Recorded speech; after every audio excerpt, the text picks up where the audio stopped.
మహారాష్ట్రలో ఆధ్యాత్మిక పరంగా కాకుండా సైట్ సీయింగ్‌కి వెళ్ళాలనుకుంటారు. బీచెస్‌కి కూడా వెళ్ళాలి అని అనుకుంటారు. పిల్లలు ఒకవేళ సమ్మర్‌లో మేము ప్లాన్ చేసుకుంటాం మహారాష్ట్రలోనంటే, ఇంకా వాళ్ళకు చూపించే ప్లేసెస్ ఏమేమి ఉంటాయి? వాళ్ళు ఇండివిడ్యువల్‌గా ఒక ఫ్యామిలీ ప్లాన్ చేసుకోవాలంటే వాళ్ళకి ఎంత బడ్జెట్ కేటాయించాల్సి ఉంటుంది?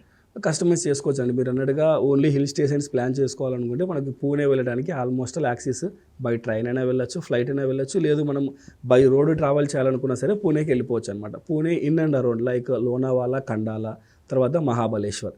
ఓన్లీ హిల్ స్టేషన్సే ప్లాన్ చేసుకోవాలి అనుకుంటే 3 nights 4 daysలోనే మనం కవర్ చేసుకోవచ్చనమాట. లేదు వీటితో పాటు మనం కొన్ని బీచెస్ లైక్ ముంబై సిటీ, అలాగే ముంబైలో ఉన్నటువంటి బీచెస్ మనం కవర్ చేయాలి అనుకుంటే 5 nights 6 days ప్లాన్ చేసుకుంటే మహాబలేశ్వర్, లోనావాలా, ఖండాలా, పూనాతో పాటు మనం ముంబై సిటీ కూడా కవర్ చేసుకుంటే మనకు ఈ టూర్ అనేది కంప్లీట్ అవుతుంది అనమాట. సో ఫ్యామిలీస్తో కానివ్వండి, లేకపోతే పిల్లలతో వెళ్ళి ఎంజాయ్ చేయాలనుకున్నా కూడా ఒక పర్ఫెక్ట్ డెస్టినేషన్ అనమాట. ఎందుకంటే మనకు పూణే వెళ్ళడానికి ఫ్లైట్ యాక్సెస్ ఉంది, అలాగే ముంబై వెళ్ళడానికి ఫ్లైట్స్ ఉన్నాయి, లేదంటే ట్రైన్ ఫెసిలిటీ కూడా ఉంది. కాబట్టి ఆ విధంగా అయినా సరే కస్టమైజ్ చేసుకోవచ్చు అనమాట. అలాగే కస్టమర్ బడ్జెట్ని కూడా వాళ్ళు డిలక్స్ హోటల్స్ వెళ్ళాలనుకుంటున్నారా, లేకపోతే మంచి లగ్జరీ 3 star కానివ్వండి 4 star హోటల్స్ కావాలనుకుంటున్నారో వాళ్ళ బడ్జెట్ అనుగుణంగా ప్యాకేజ్ అనేది డిజైన్ చేసి ఇస్తామన్నమాట.